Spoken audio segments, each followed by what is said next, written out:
Senhoras e senhores, está começando mais um TreeMindCast, o podcast de marketing e vendas para você que quer alavancar, aprender a fazer no seu negócio uma forma diferente de atrair e de converter mais. E para você que não está entendendo nada, que acompanha a gente já há um tempo e vê que a gente está fazendo alguns episódios diferentes, esse é o marco da terceira temporada já do TreeMindCast, onde a gente está levando o conhecimento um pouco além do mercado jurídico. Estamos trazendo vários outros convidados de vários outros segmentos, de vários outros negócios para trazer insights para você que é advogado também, já acompanha a gente há um tempo, mas também que você que está chegando agora de paraquedas, está conhecendo a TreeMind pela primeira vez, consegue extrair também bons insights para aplicar aí na sua realidade. E cara, no episódio de hoje, a gente vai falar sobre tudo que vai além do tráfego pago como uma solução de marketing para os negócios. Então, será que é só pagando as ferramentas que a gente consegue ter resultado? Será que é só assim que hoje se faz marketing? Será que tem outras maneiras de fazer um marketing massa e que gera resultado para o meu negócio sem eu ter que ficar pagando a ferramenta Facebook, a ferramenta Google? Então, é nisso que a gente vai focar hoje. Se você quer descobrir maneiras de não ter que pagar para ter resultado,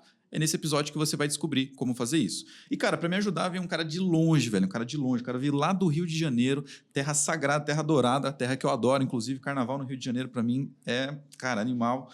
E para me ajudar nessa missão, estou aqui com o Gabriel Oliveira, que é um dos sócios da Agência Coco. Cara, uma agência com mais de 10 anos de mercado, que já atendeu mais de 300 clientes, de diferentes tamanhos, setores, segmentos. O cara já faturou mais de 10 milhões de reais com a agência dele e já tem mais de 2 mil alunos, né, no mundo todo. Então, o cara realmente tem muito a trazer para nós de conteúdo. O cara é formado em publicidade e propaganda, ele é pós-graduado em filosofia, então nós vamos ter muitas filosofadas aqui também. E o cara é especializado em gestão de projetos pelo MIT, cara. Então, assim, esse cara sabe muito. Gabriel Gabs, né, o cara que tem a visão estratégica da Agência Coco, é o cara responsável por toda a operação do negócio. E já foi responsável, já passaram mais de 300 projetos na mão desse homem aqui, cara. Então, assim, o cara sabe do que ele tá falando, velho. Então, acompanha a gente aqui que esse papo vai ser animal. Gabs, obrigado mais uma vez, velho, cara, eu que agradeço aí o convite, o prazerzão. Cara, sempre gosto de ser convidado para podcast, de falar, de palestrar. Então, vocês podem aí ter realmente a expectativa de que a gente vai ter muito o que falar.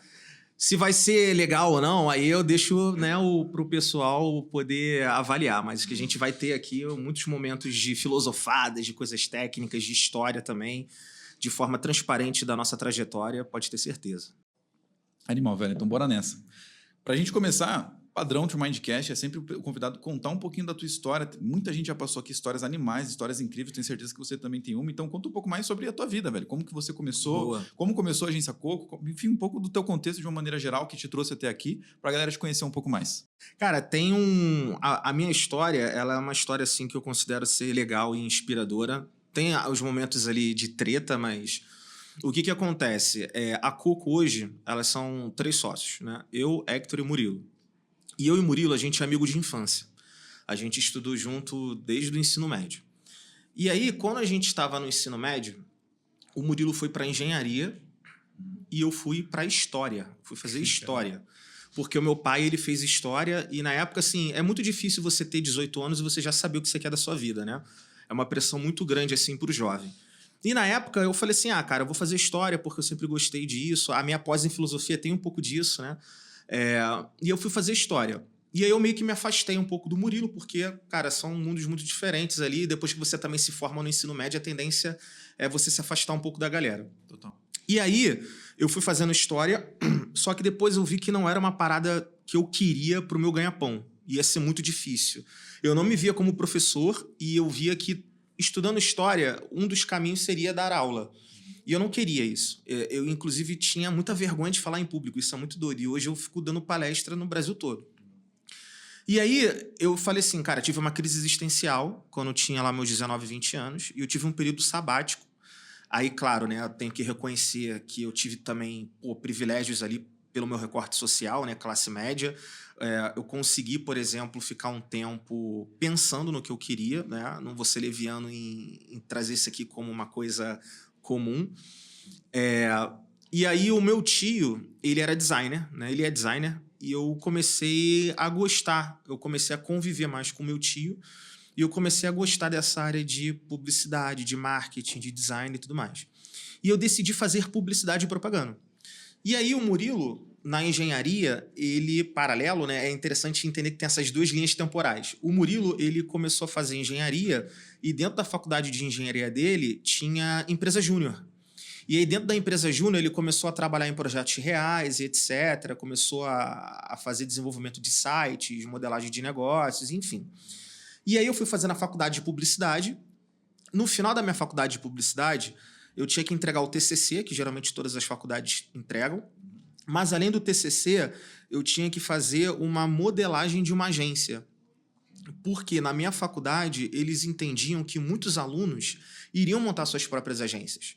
Então, eles botavam como projeto final a gente criar uma agência.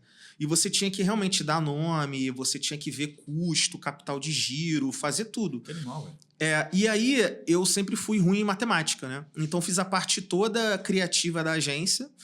E aí eu cheguei pro Murilo e falei assim, pô, Murilo, tu me ajuda na parte de modelagem de negócio? Porque ele fazia isso na empresa júnior. E aí ele me ajudou a modelar uma agência, que no final eu falei assim, cara, eu vou montar essa agência. Assim, gostei muito, me apeguei muito. Só que não tinha nada a ver com a Coco. Era um outro nome, inclusive o nome era Tupã, que era o deus do Tupi-Guarani, era o deus da criação Tupi-Guarani, que a ideia era a gente ter uma agência brasileira, de brasilidades. A gente não ia usar nenhum termo em inglês, tinha toda essa pegada. Não. Só que aí o que acontece? O Murilo, paralelo a isso, ele conheceu o Hector na faculdade, que é o outro sócio, e eles montaram uma agência, que é a Coco. Né? E aí o Murilo falou assim, pô, cara, tu tem vontade aí de montar tua agência e tal. E eu e Hector, a gente chegou a montar uma agência aqui e a gente queria muito alguém da área de publicidade para poder ajudar a estruturar os processos, porque os dois eram de engenharia, eles montaram uma agência de marketing, mas eles tinham essa dificuldade de, cara, estruturar setor, processo, criação. E aí eu topei. Então, assim, hoje a Coco, ela é um pouco do meu anseio da época de faculdade, era o que eu queria. Eu tive a oportunidade de entrar como sócio, né? E aí a gente começou a trabalhar nessa empreitada aí juntos. Hoje a gente tem 9 anos, a gente está próximo de fazer 10, né? Mas é uma trajetória que envolve amizade. Isso eu acho uma coisa muito legal. E uma curiosidade da Coco, e eu falo isso com muito orgulho, eu acho que isso é uma das nossas maiores conquistas. Nós, os sócios, nunca brigamos. Acredita nisso? Acredito. Mano, a gente nunca brigou. A gente nunca brigou. A gente já teve discordâncias normais, assim, eu tenho uma ideia e você tem uma outra ideia. Mas briga, você ficar irritado, você ficar estressado, a gente nunca teve.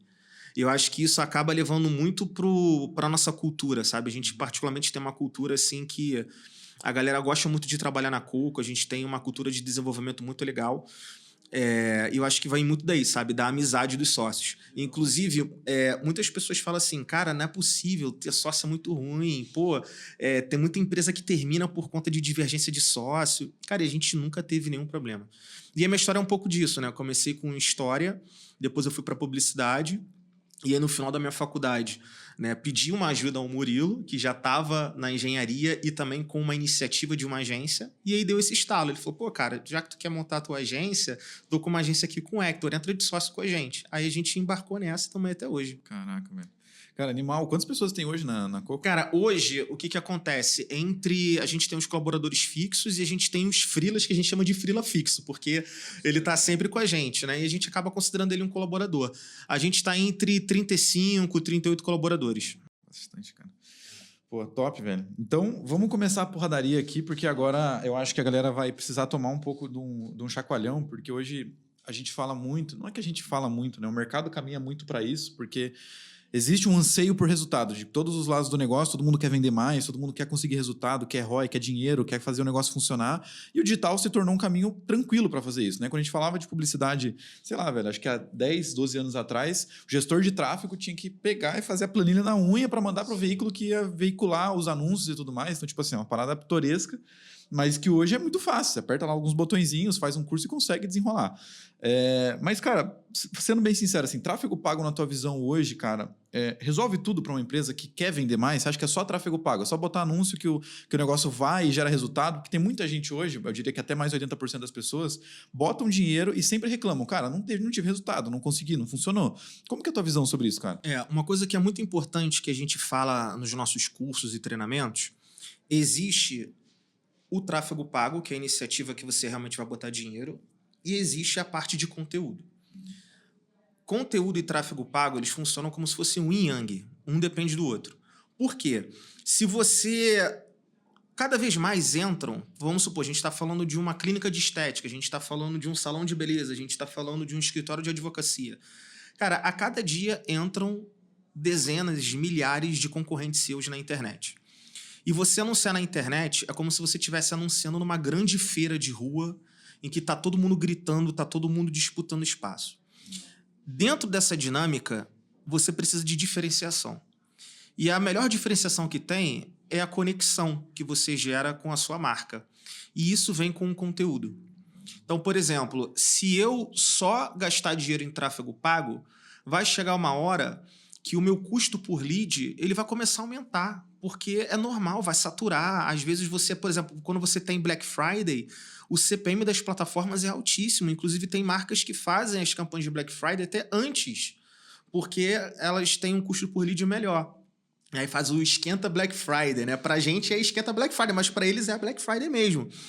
E o que acontece? Se você só mira no tráfego pago, vai chegar uma hora que você vai reparar que seu custo por lead está cada vez maior.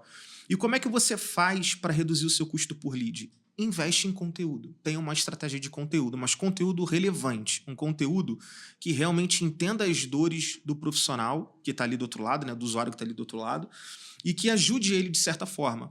Porque quando você começa a ajudar o usuário, ele vai considerar você melhor na hora de comprar. E eu gosto de trazer um exemplo que ele é muito do nosso dia a dia. Vamos supor, a Apple, uma marca super querida. Se eu chegar aqui agora para você e falar assim, cara, então, eu tenho um iPhone 15 Pro Max, novinho, e eu tô vendendo ele a R$2.000. Você vai me fazer um Pix na hora, na hora. Agora, se eu chego para você e falo assim, cara, eu fiz uma viagem para a Índia, né, e eles estão lançando uma nova empresa lá de tecnologia, e eu tô com o celular deles aqui que, cara, promete ser a próxima revolução, e eu tô vendendo ele a R$2.000. Você vai refletir.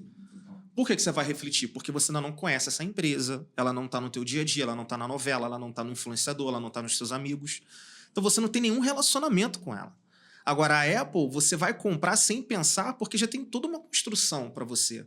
Então, quando a gente leva isso para o negócio, por exemplo, hoje na Coco, a gente não fecha contrato que seja só de orgânico, de conteúdo orgânico. A gente entende que o conteúdo orgânico é como se fosse o fogo, a chama, para você se conectar. Mas você precisa ter a iniciativa paga para você melhor distribuir. Então, o que acontece? Quando você tem uma boa estratégia de conteúdo, o teu custo por aquisição ele tende a ser menor quando você vai ofertar. Porque quando você oferta e o usuário ele gosta da marca, as barreiras para ele comprar são menores. Então, a estratégia, a importância de você fazer post no Instagram não é para você ganhar seguidor. O seguidor é que a gente chama de métrica de vaidade, né? Cara, como é que eu dialogo com um executivo que ele é super racional? Por exemplo, isso acontece muito. Pô, você tá falando aí que a gente tem que fazer 20 publicações no Instagram por mês, mas o resultado dessas publicações é engajamento. Né? Como é que isso entra na cabeça de um cara que é super business, né? Eu falo o seguinte, vamos supor que hoje você tenha um produto que você precise gastar R$5 para vender 10, tá? Você hoje tem várias barreiras que fazem com que você precise gastar R$5 para vender 10. Se você for querido por uma determinada comunidade, os mesmos R$10 você vai começar a vender, ao invés de 5, com R$4, com R$3, com R$2. Então, a estratégia de conteúdo, hoje, ela serve como uma forma de você enriquecer e aquecer uma base de dados para quando você for falar na parte de gestão de mídia paga, você tem um custo por aquisição menor. Então, o conteúdo ele serve para você reduzir no longo prazo o seu custo por aquisição. Por isso que a gente recomenda não só ficar em performance em tráfego pago, tenha uma boa estratégia de conteúdo. Cara, animal, velho. É muito bom isso, porque a gente sempre fala... Essa analogia da feira, para mim, ela... Sabe aquele momento que começa a abrir a cabeça, assim? Porque assim, ó, se você pensar, principalmente a galera que escuta a gente que é advogado, mas qualquer outro segmento de serviço profissional, dentista, nutricionista, contador, cara, você literalmente vende batata na feira. Tipo, sim, você tem a sua banca, tem a banca do Zé do seu lado e tem a banca do João do teu lado e mais uma rua inteira de gente vendendo batata. O que faz com que a tua batata seja preferida pelos caras do que a dos outros? Cara, é a forma e o relacionamento que os caras criam com o oferente, com o cara que tá ali. E isso tá relacionado à marca. Eu acho que isso é animal porque às vezes o cara fala, não, eu vou passar todas as barracas de batata e vou direto na do do Gabi, porque, pô, cara, eu gosto de conversar com ele, eu fico lá trocando ideia e, pô, eu gosto disso, eu gosto dessa relação que eu tenho quando eu vou na feira, por exemplo, lá, né? Então isso Restaurante, cara, você às vezes volta num bar por causa do garçom. Exatamente. Não tem nada a ver com promoção. O garçom, ele prende, assim como o garçom, ele afasta. Total. Né? Então tem que ter muito essa visão. Animal, velho. Cara, e aí você fala muito sobre essa questão, né, do relacionamento que a marca cria com sua base de usuários. Então, como que eu consigo priorizar isso através do conteúdo? Tipo, a gente sempre tem que tentar pegar uma linha de raciocínio, porque às vezes as pessoas sempre procuram, né, pelos hacks, mas pensando assim, cara, se eu tenho que priorizar o relacionamento, como que eu transpareço isso para o conteúdo? Como que você daria uma dica assim, nesse sentido? Sim. Olha, eu já vou falar até um pouco sobre a forma como a gente cria conteúdo. Primeiro, né, quando a gente está criando um conteúdo para o celular, a gente tem que ter uma visualização de que a pessoa que abre o Instagram dela, ela não está esperando o conteúdo que aparece. O Instagram ele vai recomendar e você não tem como, você não consegue obrigatoriamente, por mais que você pague, se você fizer uma má estratégia de gestão de tráfego, você não consegue nem usar o dinheiro que você coloca na plataforma, né? Diferente, por exemplo, de uma TV, rádio, revista, por exemplo, um Big Brother. Se você tiver 12 milhões para você comprar a prova do líder, cara, vai todo mundo vomitar o nome da tua marca, sabe? Vai ter plaquinha assim falando, Agência Coco, né? Então você consegue comprar o espaço. Quando você está na rede social, primeiro de tudo, você tem que pensar no interesse. O algoritmo ele funciona através de interesse. Então, realmente, você tem que ter uma empatia de entender que tipo de conteúdo o seu usuário ele consome. Porque senão, se você ficar falando só pensando no que você tem que falar, você vai falar com ninguém. E aí é como se você tivesse uma loja num shopping em que não entra ninguém. Cara, você tem que fazer as pessoas entrarem para faturar. Né? Então, essa é a primeira dica. Primeiro é um modelo mental de você realmente entender o usuário. E aí você tem uma linha tênue entre o que você tem a falar é chato, porque se for chato, você em algum momento vai ter que parar um pouco do que você quer falar e buscar assuntos que sejam de interesse do público. E aí eu entro no primeira grande provocação que a gente dá muito para agências de publicidade, tá? Que é o seguinte, se você entrar hoje no Instagram da Coco, você não vai ver a gente falando dos nossos cases. Você não vai ver nunca a gente falando, esse aqui é um site que a gente entregou, esse daqui é uma identidade visual que a gente entregou, esse daqui é um cliente novo que entrou na agência e a gente está super orgulhoso. 100% do nosso Instagram é conteúdo. Por quê? As pessoas elas não querem saber que eu sou sócio da Coco, elas não querem saber que a Coco agora atende uma marca grande. O que vai fazer a pessoa, dentro de um comportamento, que ela abre o Instagram dela, a gente abre o Instagram, cara, dezenas, centenas de vezes por dia. Às vezes a gente abre o Instagram, a gente não sabe nem o que a gente curtiu. Se eu perguntar para você quais são as últimas 3 publicações que você curtiu, você não vai saber. É tão banal você curtir que a gente não lembra. Então, como é que eu vou gerar conexão dentro desse comportamento de consumo? Lembrando, a gente não está comprando espaço como você compra uma prova do líder do Big Brother. Você está disputando espaço com um monte de gente. Então, quando você entende essa dinâmica, por exemplo, lá na Coco, o que a gente faz? Como é que é o nosso comportamento de consumo? A gente anseia grandes projetos. Né? A gente gosta de trabalhar hoje com grandes empresas. E aí, a grande empresa tem o cara que assina o contrato, o cara que ele vai dar o aval lá para a gente fornecer para eles. Esse cara, ele não faz ideia do que é a Coco. Ele não segue a Coco. E se a gente quisesse falar com esse cara na nossa rede social, a gente não estaria falando com ninguém. Aí eu te pergunto, cara, o que vocês fazem? Qual que é a estratégia de vocês na rede social? A gente mira no analista. Porque o analista, ele trabalha num setor de marketing dentro de uma empresa e ele precisa se capacitar, ele geralmente é uma pessoa jovem, né? Então ele está naquele momento de vida que ele está fazendo curso, ele está fazendo pós, ele está fazendo faculdade e ele precisa de uma boa fonte de inspiração, de capacitação para ajudar os desafios dele dentro da empresa. E a Coco se posiciona dessa forma.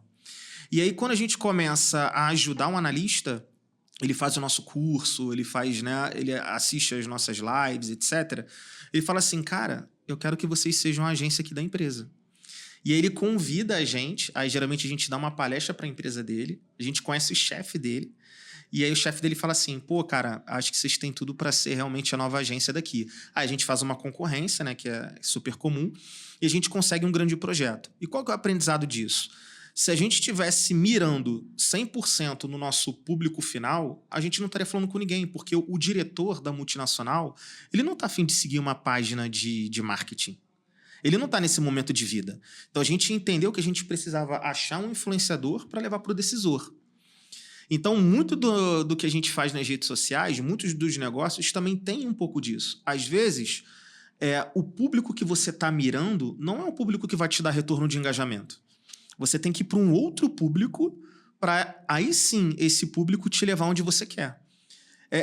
Isso é um pouco contra-intuitivo, porque quando você cria a sua rede social do seu negócio, você pensa em divulgar o seu negócio.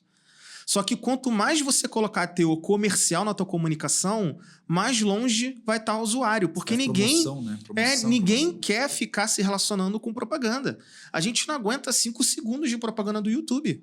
A gente não aguenta 1 minuto do nosso micro-ondas esquentando o nosso prato. O nosso comportamento está muito rápido. Então, assim, essa eu acho que é a principal dica que eu dou. É esse modelo mental de você refletir. Cara, eu preciso criar uma estratégia de conteúdo relevante.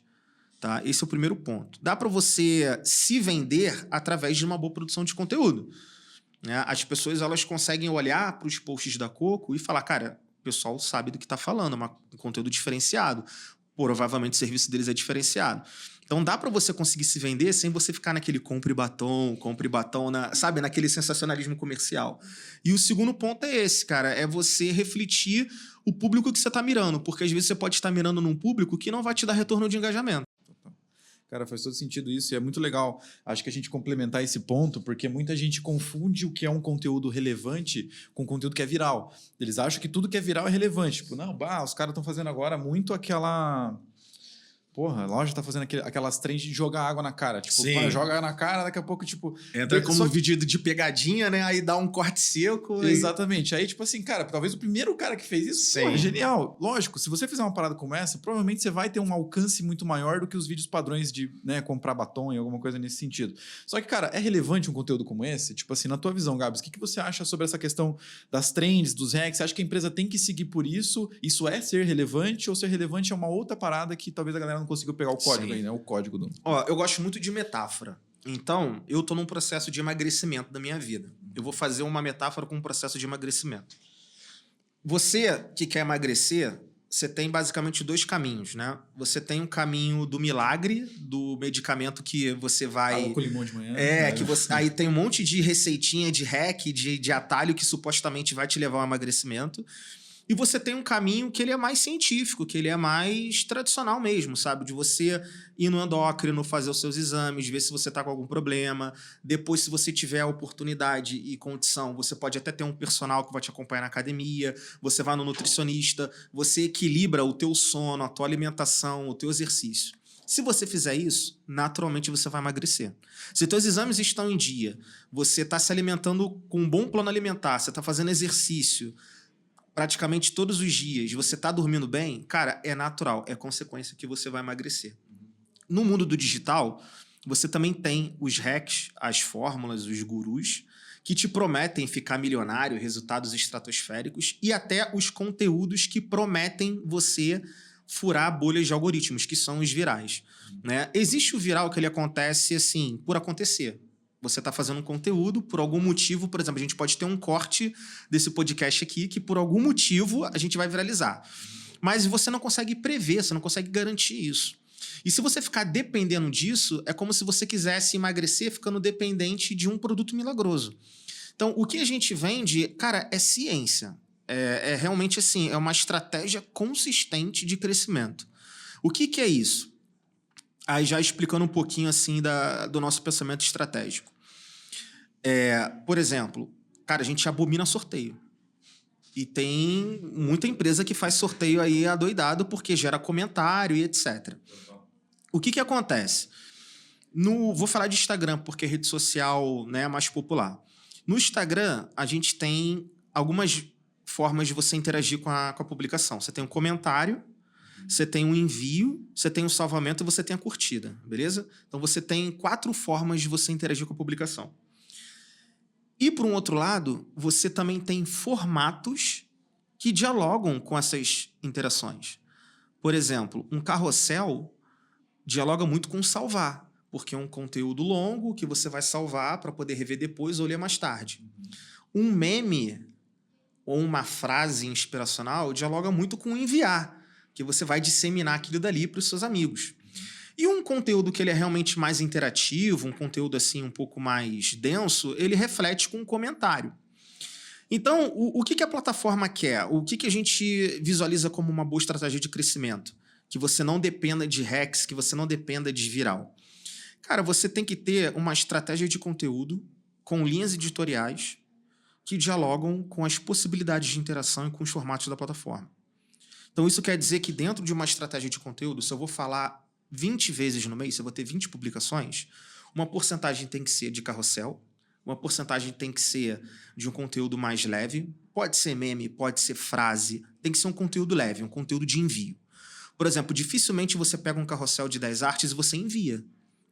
Que você enviar para 10 pessoas do seu direct, cara, a pessoa não vai ler. Tá mandando um carrossel de 10 artes, quem é que vai parar para ler? Você manda meme, você manda frase, você manda, enfim.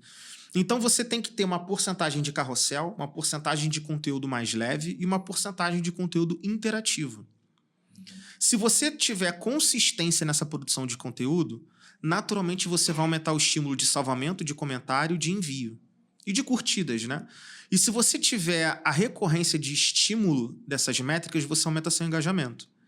Se você aumenta seu engajamento, você tende a aumentar sua base de seguidores.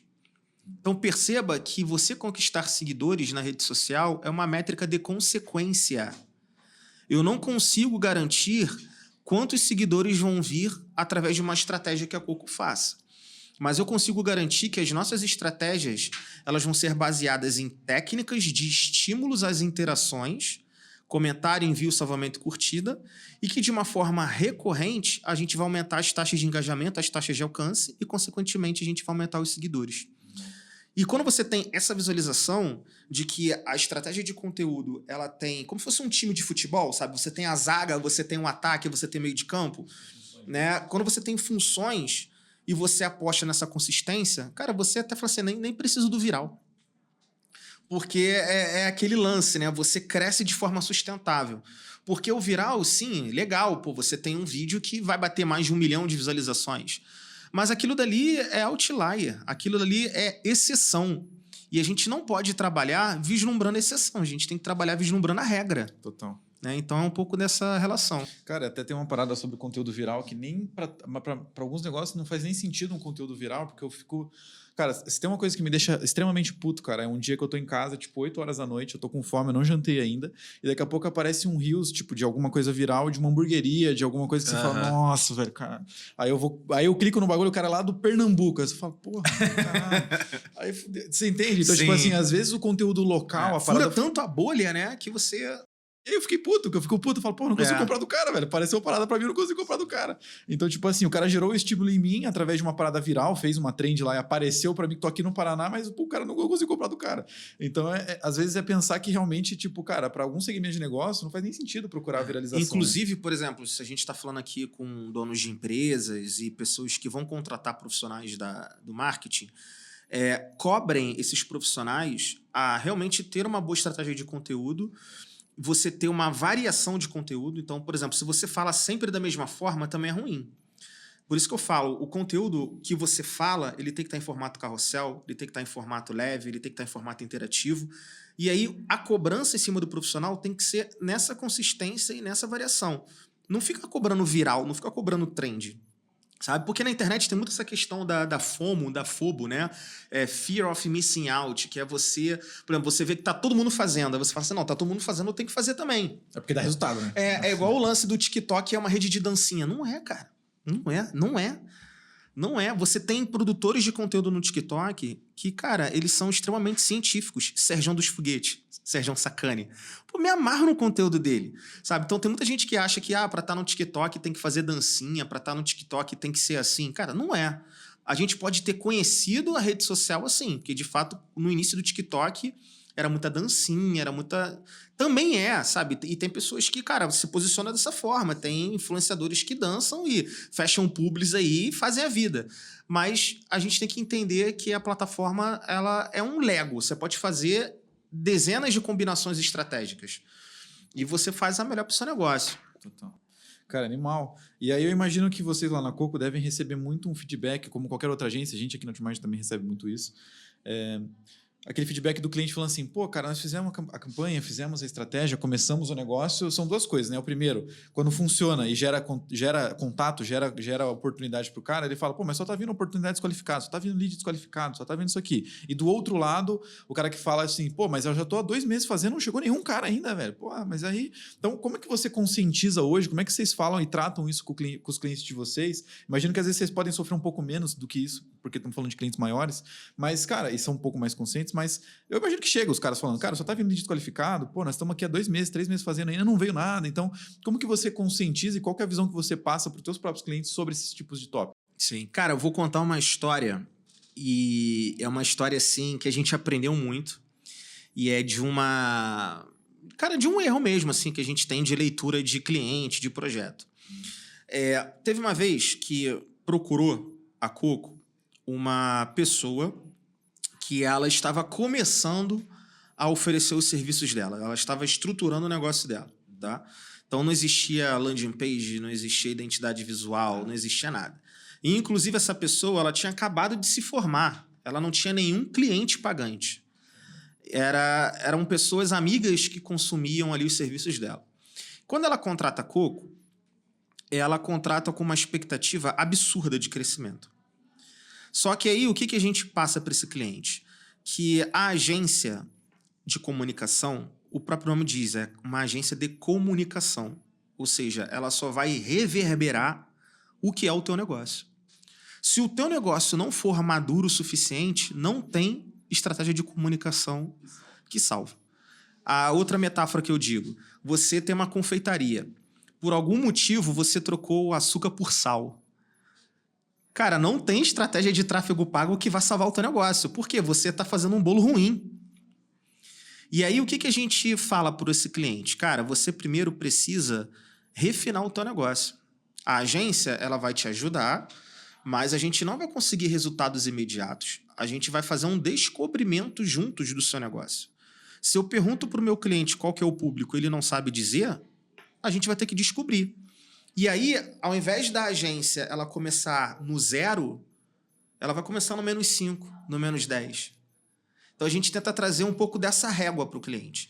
A estrutura que ele nos fornece, o quão redondo é o negócio e o quão potencial é o negócio dele. E aí a gente fala, ó, cara, realmente a gente está aqui com todas as estruturas para fazer um trabalho excelente. E ainda assim, você tem uma parte de aprendizado das suas estratégias, então você vai conseguir acertar, você não vai ter 100% de leads quentes. Você sempre vai ter leads ali que são os aventureiros, né? Ou até você nem sabe como o cara surgiu ali. Mas, assim, o que a gente tenta falar muito para os nossos clientes, primeiro é fazer um diagnóstico do negócio dele, para entender o quão o negócio dele está pronto para poder receber uma agência para uma estratégia. E às vezes não tá. E eu vejo muitas agências que entram numa espiral negativa de se frustrar, porque quando você, às vezes, perde um contrato, quando você perde um cliente, você tem essa síndrome do impostor, né? Pô, perdi um cliente e tal. Mas muitas das vezes é a falta de estrutura que você teve para você fazer o seu trabalho. Então tem muito essa relação da gente, por exemplo, quando a gente começa um projeto na prática, a gente faz uma imersão no negócio do cliente. A gente vê o quanto que ele sabe do negócio dele, a gente vê o quão ele é organizado, o quão, né? E aí a gente começa a falar, cara, a gente vai conseguir fazer um trabalho com fluidez. Ou, cara, olha só, os 3, os 4, os 6 primeiros meses vai ser de estruturar coisas que você nunca estruturou. Se você não sabe qual que é o seu público, a gente vai ter que fazer muito teste para achar o seu público. E aí você não começa, como eu falei, do 0, você já começa no -5.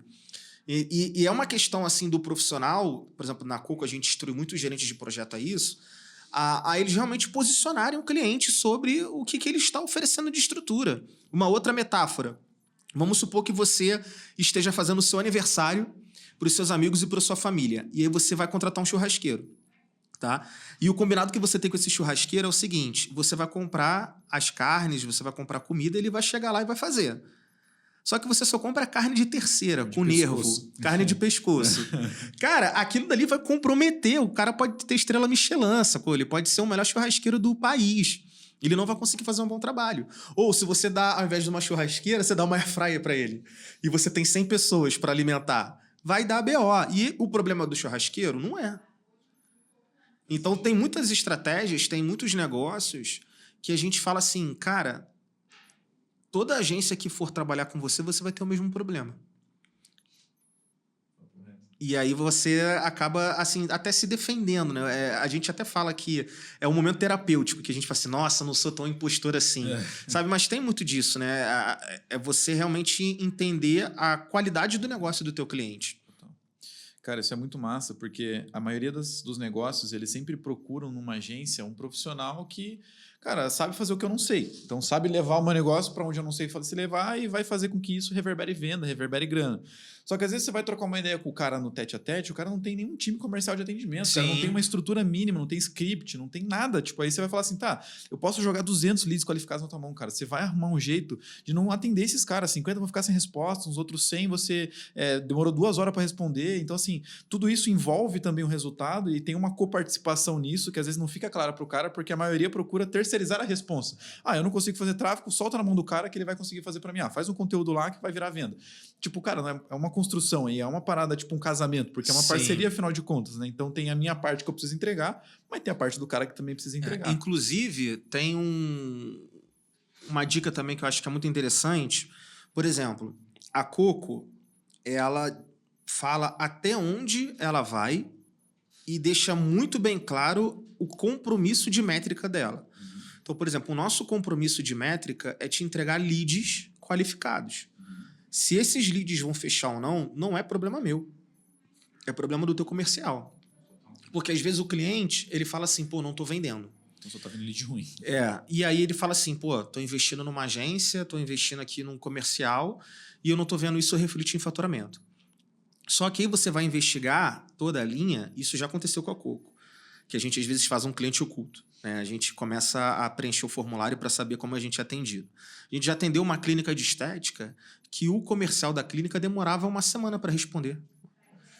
Aí, cara, o trabalho da agência nunca vai funcionar, entendeu? Ou melhor, a gente deixa claro até onde a gente vai.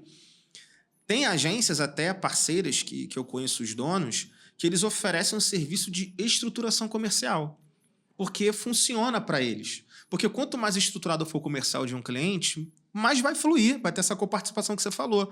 Porque é muito ruim quando o cliente ele também não tem essa visualização do que ele precisa para alcançar os resultados que ele espera.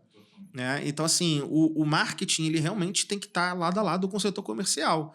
E às vezes tem essa briga, né? O setor comercial fala que não recebe leads quentes o suficiente e o marketing fala que, na verdade, é o comercial que não está sabendo atender, né?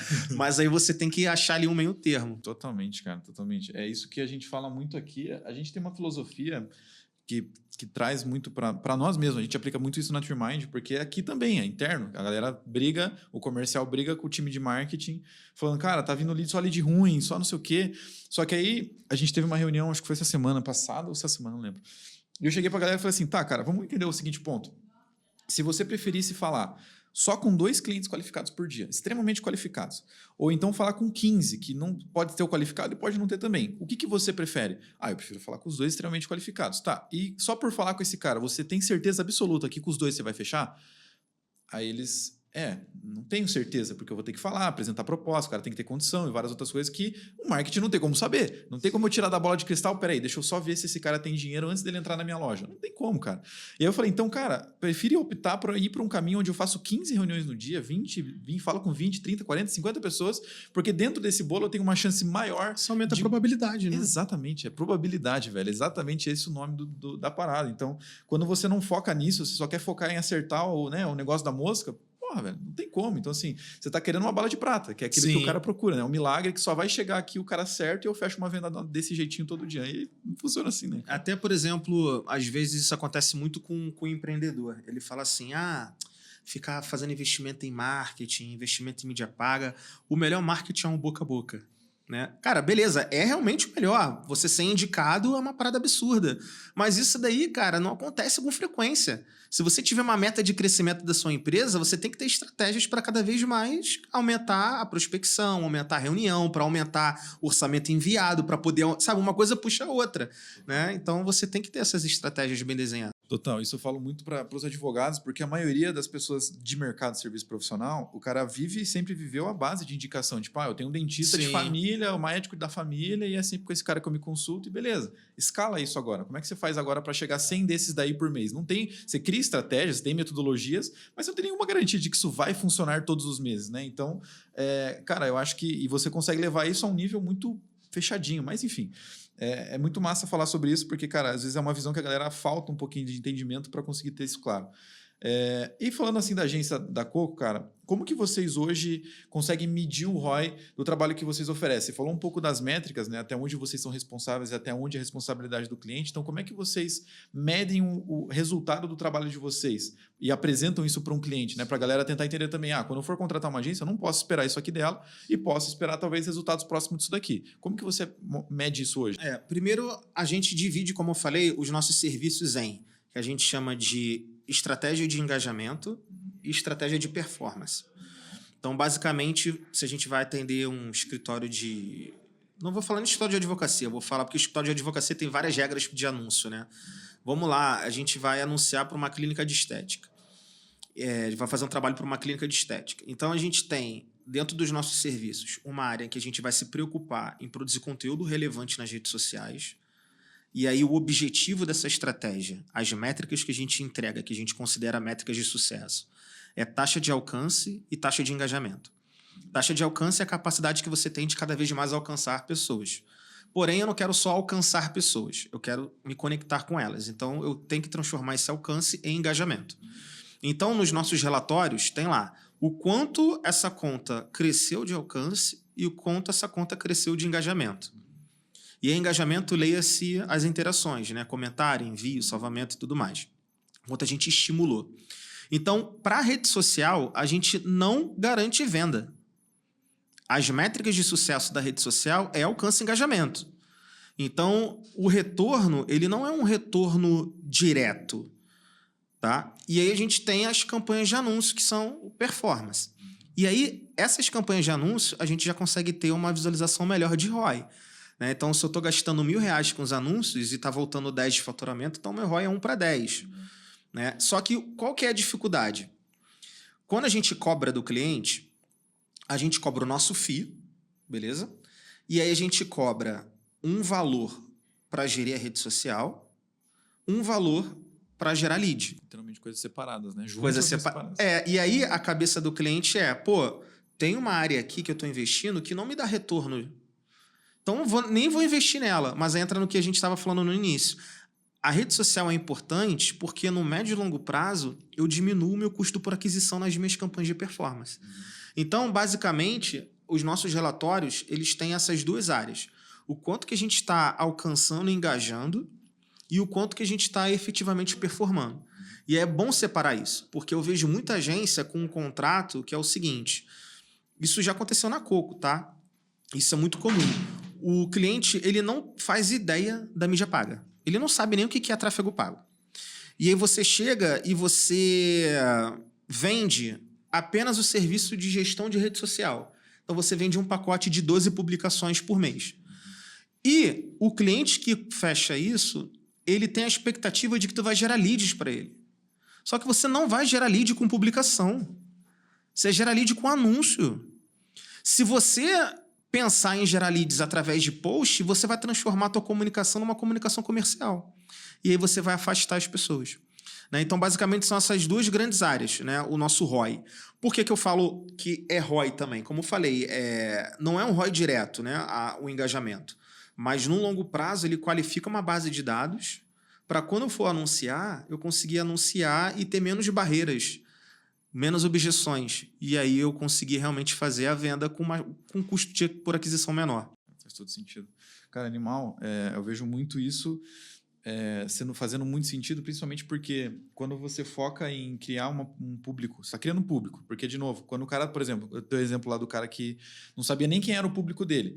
Cara, você vai fazer. Se você for fazer com tráfego pago para testar o público, você vai gastar muita grana e tem a chance de não acertar ainda. Então, quando você começa a produzir conteúdo, você não está tecnicamente gastando a mais, porque num serviço, né, de gestão de tráfego pago, você vai pagar pelo serviço e mais a grana que você vai botar no veículo de mídia. Quando você está falando de uma gestão de rede social, você está falando de publicação e conteúdo, você vai pagar só por aquilo. E aquilo pode ter um potencial de achar um cara, puta, esse post, essa linha de conteúdo chamou a atenção desse cara aqui. Puta, e agora eu consigo escalar em cima disso com grana, né? Então, às vezes, é uma coisa que precede a outra e que tem como uma participação direta. Eu vejo muito isso, né? Principalmente construção de marca. E, cara, falando um pouquinho então da Coco no sentido agora de começo, quando vocês começaram, cara, qual que eram os maiores desafios no começo da Coco, assim, com os clientes que vocês tinham? Como que vocês foram superando eles? Como que foi esse início dessa história? Cara, nós somos empreendedores não herdeiros, né? Então a gente começou do zero absoluto, a gente não teve investimento, a gente não teve indicação, sabe? Ninguém teve pai que é publicitário e indicou. Então tudo na gente foi realmente ali, cara, na raça, né? E aí, quando você é jovem, você ainda não tem muito conhecimento acumulado, você monta uma empresa e você não tem indicação, é inevitável que você vai trabalhar com empreendedores dos mais variados estilos. A gente já trabalhou, cara, com um coach que vendia milagre assim que você não acredita, entendeu? A gente já trabalhou muito com projetos que a gente não acreditava. E qual que era a problemática de você trabalhar com empreendedores que estavam montando um negócio, que tinham pouco dinheiro para investir, ou até que são empreendedores de fato? O empreendedor, eu gosto muito de dar suporte ao empreendedor, sabe? Eu acho isso incrível. Muitos empreendimentos você vê que tem o coração do dono. Mas existe um lado que é o seguinte: o empreendedor, ele faz tudo na empresa dele. Ele é financeiro, ele é jurídico, ele é marketing, ele é contador, ele faz tudo. E quando ele contrata uma agência, ele não tem um conhecimento. E ele não tem conhecimento, ele não tem tempo, ele não tem dinheiro. A pressão em cima do teu trabalho vai ser absurda. Então, a nossa preocupação, muito no início, era de dar resultado rápido, era de dar resultado imediato, era de capacitar o empreendedor sobre o que a gente estava fazendo, porque ele não fazia ideia. Por isso que a Coco se tornou uma agência escola. A gente investiu tanto em capacitação e treinamento que qual que foi o nosso insight? Cara, o empreendedor ele nos contrata, só que ele não faz ideia do nosso serviço, nem da responsabilidade que ele tem que ter, da coparticipação que ele tem que ter. Então, antes de fechar o contrato, ou melhor, a gente fecha o contrato antes de iniciar o contrato, a gente faz uma capacitação. Legal. A gente dá uma imersão para ele entender o que a gente está fazendo. Daí veio a nossa veia educacional de depois criar cursos.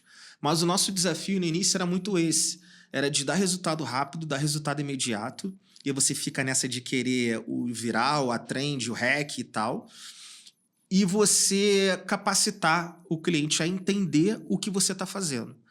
E existe um lado que é muito ruim nisso, porque o profissional, ele, por exemplo, quando você trabalha dentro de um projeto de internet, você precisa de tempo, sabe? Não é em um mês que você vai dar resultado. É igual o lance do emagrecimento, sabe? Eu não vou querer perder 30 quilos em um mês, sabe?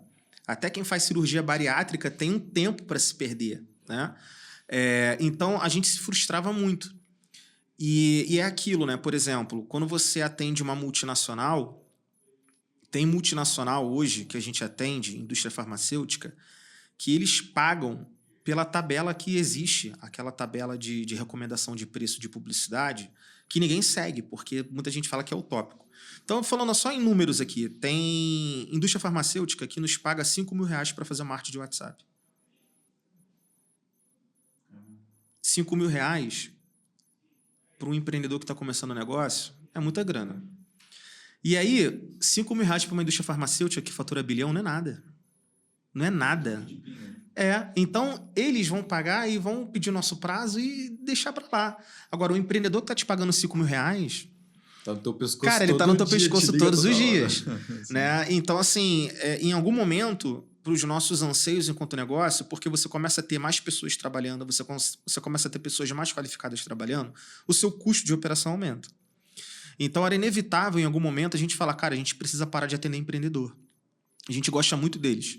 Mas a gente pode continuar ajudando eles nos cursos, nos treinamentos. Mas para negócio, a gente tem que mirar em grandes empresas, porque vai nos dar mais estrutura, vai nos dar melhor condição financeira, vai nos pagar melhor, né? E a gente vai ter sempre um departamento de marketing do outro lado que vai entender o que a gente está vivendo, vai nos defender lá dentro, né? Então, no início, era muito isso. A gente era muito voltado para empreendedor e a gente tinha um turnover de clientes muito grande, porque é aquilo que eu falei. O empreendedor que está começando o negócio dele, ele não tem nem certeza se o negócio dele vai vingar.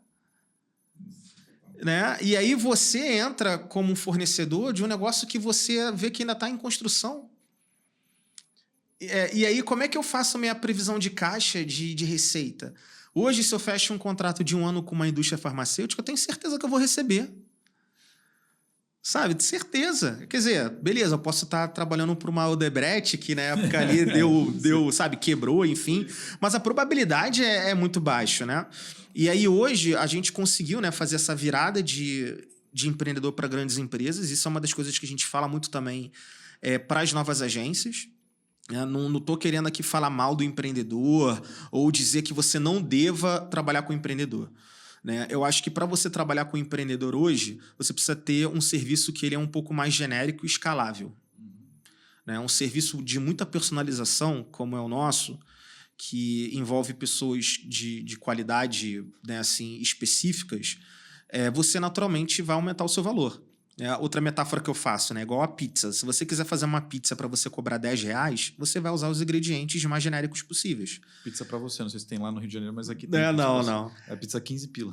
Então, assim, se você quiser fazer uma pizza com o melhor molho de tomate, com o melhor queijo, cara, a sua pizza vai encarecer e naturalmente você vai ter que mirar um público com mais poder aquisitivo. Faz todo sentido, cara. E falando agora um pouquinho de construção de cases, né? Hoje, eu sei que vocês não trazem tanto isso, mas, cara, o que vocês consideram hoje os maiores acertos? E aí vamos trazer talvez alguns cases de sucesso de dinâmicas e de projetos que vocês construíram e falaram, cara, isso aqui deu muito certo, velho. E a gente foi por essa linha, foi por aquela linha. Então, conta um pouco dos cases e dos acertos. Né? O que vocês fizeram lá que, puta, naquele projeto o bagulho vingou de um jeito que foi pra frente demais. Cara, a gente tem um case que eu acho que até vai ser de interesse, né, da galera aqui que escuta o podcast, que é o da CHC Advocacia. A CHC Advocacia é um escritório de advocacia lá em Fortaleza. E, na época, a CHC ela nos procurou e foi até uma abordagem bem legal, que foi a Patrícia, se eu não me engano, que nos procurou.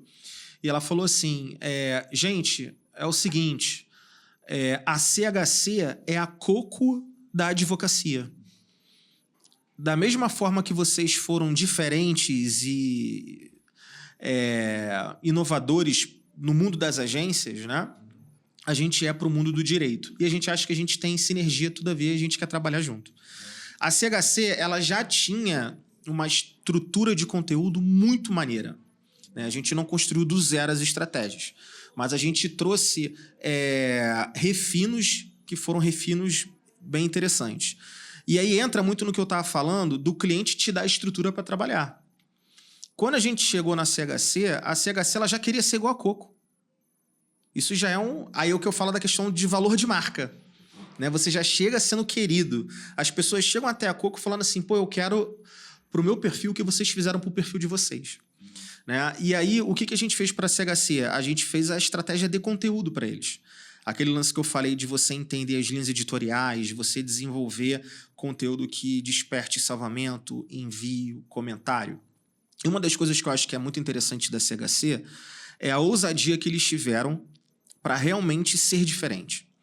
Porque muita gente fala de inovação, de diferenciação, mas são poucas as pessoas que têm coragem para isso.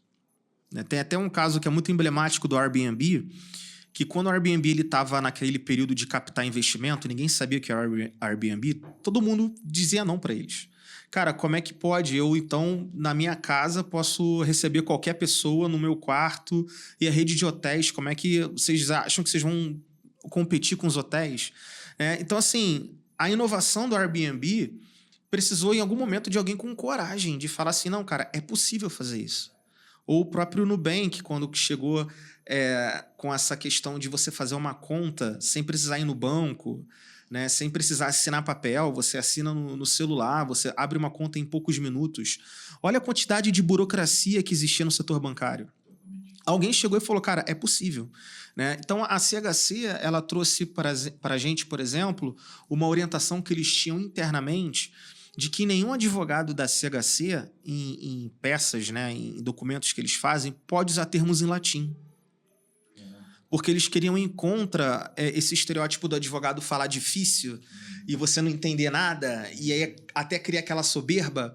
Então, eles eram proibidos, entre aspas, em usar termos difíceis.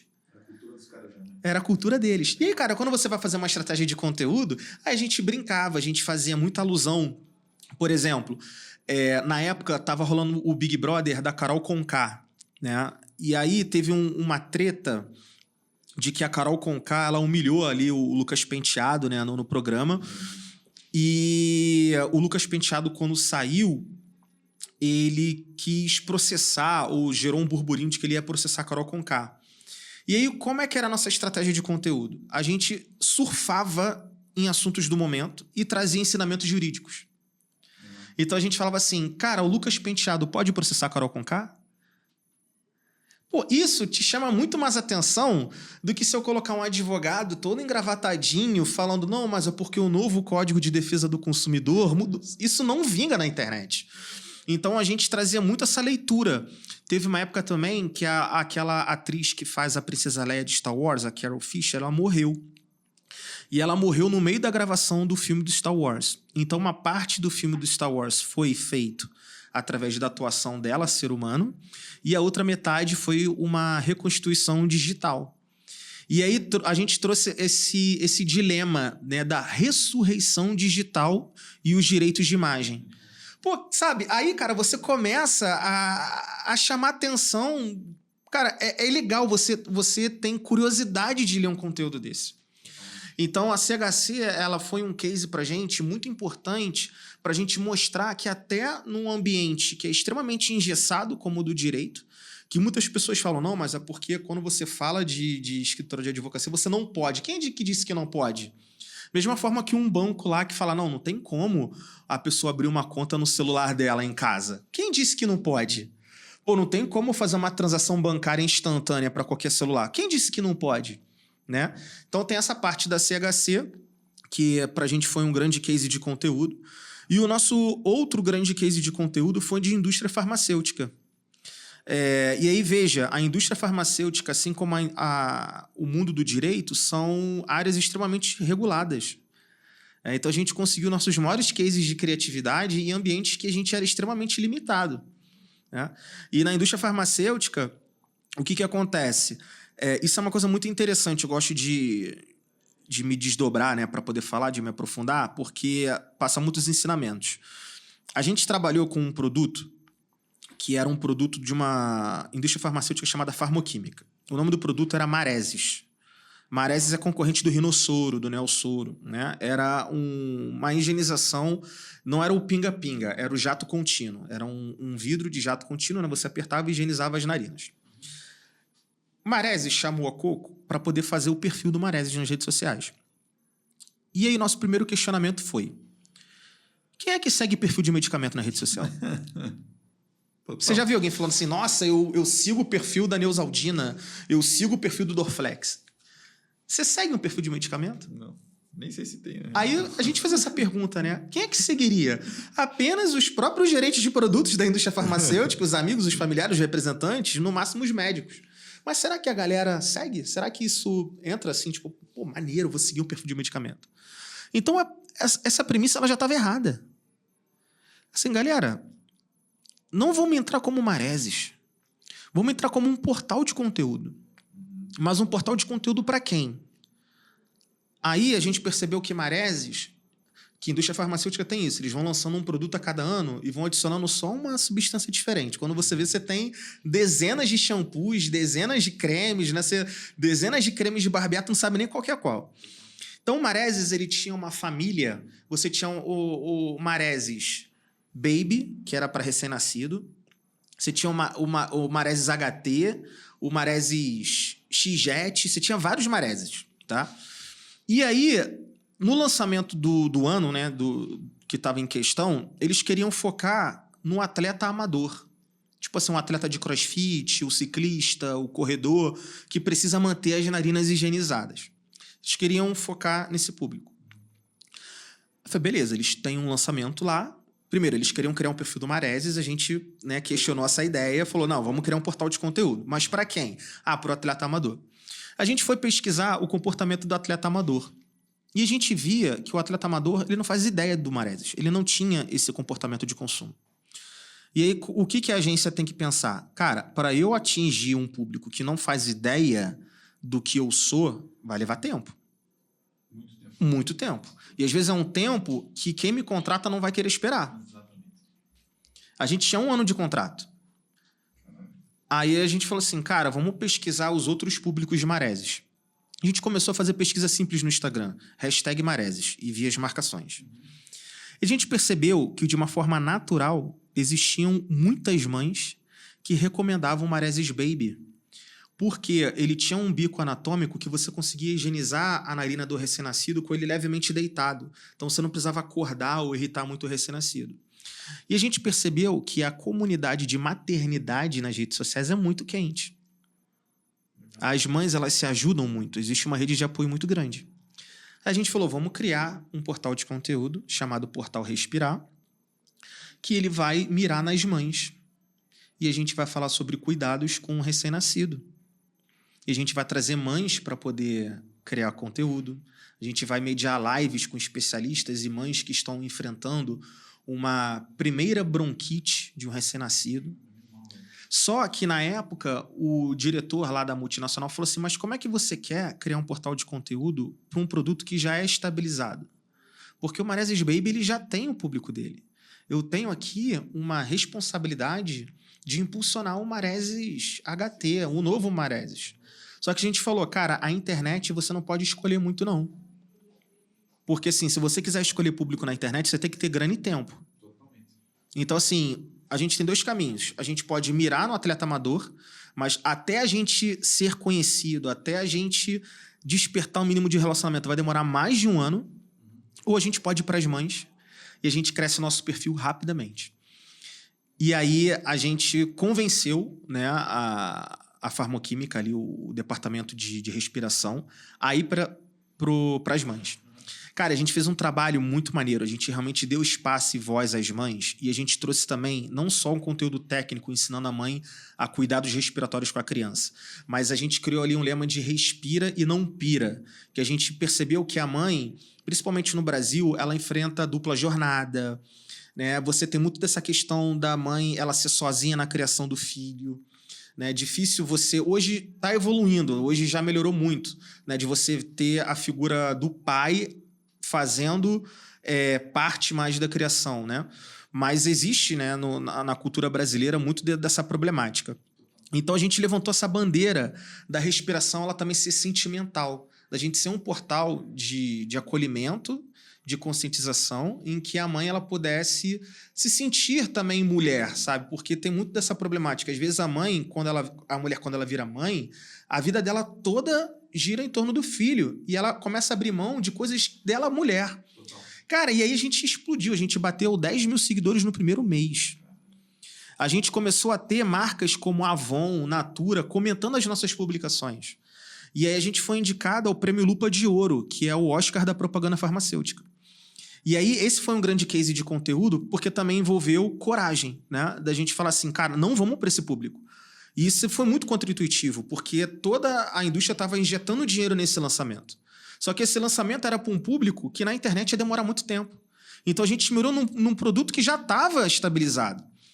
Mas o que aconteceu? A gente cresceu o portal ganhou 50, 60 mil seguidores, e aí a gente depois foi apresentando os outros produtos. Mas quem nos deu crescimento foram as mães. Né? Então, eu atrelo esses 2 grandes cases assim de... Eu gosto de trazer case de conteúdo, porque naturalmente, como eu falei, quando a gente vai fazer performance, o nosso custo por aquisição diminui, né? Então, assim, eu acho que os cases de conteúdo, eles são melhores para se falar do que cases de performance. Então, foram esses 2 cases, né? A CHC e o Maresis com o Portal Respirar. Cabos, animal, cara. Acho que a gente poderia ficar aqui, cara, umas 3 horas trocando ideias só sobre esses detalhes que você trouxe aqui. Já tem muita coisa para perguntar. Mas, cara, vamos caminhar para uma reta final. Então, hoje, para a galera que está ouvindo, seja ele, cara, um empreendedor, seja ele um dono de uma agência, seja ele um advogado, o que você daria, assim, de, cara, um conselho final para quem quer gerar mais resultado, cara? Pensando, assim, em estratégia, tudo que a gente falou aqui, dá um conselho final para a galera aí, da tua visão, cara. Um conselho que você gostaria que ficasse na história, né? Assim, por exemplo, para um empreendedor, um conselho que eu daria além de você, de fato, contratar o profissional, né? Porque em algum momento você vai ter que contratar um profissional para fazer esse trabalho. Estude sobre. É muito importante um empreendedor ele saber o que o profissional está fazendo. Eu vou também trazer um paralelo. O Murilo, que é o meu sócio, ele comprou um terreno lá no Rio e ele vai construir uma casa, né? Então é meio diferente. Geralmente a gente compra as casas prontas. E aí, o que acontece? Ele viu que nesse ramo de empreiteiro, de obra, tem muita gente que faz besteira. Totalmente. Então ele tá fazendo até um curso. Ele falou assim, cara, tem vontade até de fazer arquitetura. Ele tá se aprofundando tanto que quando ele vai contratar as pessoas, ele tem maior poder de questionamento, ele consegue colaborar e contribuir mais. Então, para um empreendedor, eu falo assim, cara, você tem que estudar marketing. Você não pode delegar 100% para um profissional. Senão você não vai saber nem se ele está fazendo um bom ou mau trabalho. Né? Então, assim, estude marketing, estude sobre gestão de tráfego. O que não falta hoje são cursos e oportunidades. Se você botar no YouTube lá, gestão de tráfego para advogados, você vai ter um monte de conteúdo. Né? Então, estude. E para o profissional, né, a pessoa que trabalha com... uma das coisas que eu falo assim, que fazem muito sentido... o conhecimento técnico, acho que ele é uma dica clichê. Né? A pessoa vai sempre procurar fazer cursos. Mas, assim, realmente invista em educação, no aspecto educacional. Por quê? Você vai conseguir defender melhor o seu trabalho, você vai conseguir explicar melhor o seu trabalho. Né? Eu vejo muitos projetos que eles não vão para frente por uma questão de desalinhamento de expectativa. Sabe? A pessoa que contrata não tem um conhecimento e a pessoa que está fazendo não conseguir também explicar. Né? Então, assim, a Coco, ela conseguiu trilhar muito o caminho que a gente trilhou de atender grandes empresas, grandes contas, de até conseguir se desenvolver como uma love mark em termos de agência, cara, através dessa nossa veia educacional. Da gente conseguir explicar, da gente criar metáforas para explicar um mecanismo que é super técnico. Então, assim, quando você é o profissional... Você não tem que ter só a sua capacidade técnica. Você tem que ter a sua capacidade de educação. Tanto para você explicar para um cliente, quanto para você desenvolver uma equipe no futuro. Porque se você, por exemplo, está montando uma agência e você e mais seus 2 sócios, como começou a Coco, cara, são só os sócios trabalhando. A gente não há dúvidas de que todo mundo ali está dando o máximo de si.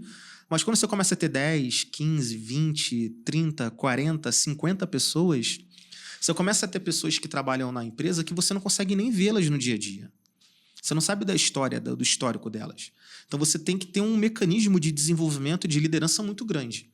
Então, são esses 2 conselhos que eu dou. Assim, eu sou muito pró-educação. Eu acho que a educação ela transforma as pessoas, ela transforma os projetos. Então, é educação para o cliente e educação para os colaboradores. E enquanto empreendedor, também não deixa de ser educação o fato de você realmente, cara, pesquisar e entender o marketing. E a gente, cara, não tem como... não tem palavras aqui pra gente defender a importância do marketing. Né? Assim, marketing digital, ele é vital para uma empresa. Voltando para o nosso início lá de papo, quando a gente falou daquela feira que tá todo mundo sempre anunciando tomate, batata. Cara, hoje...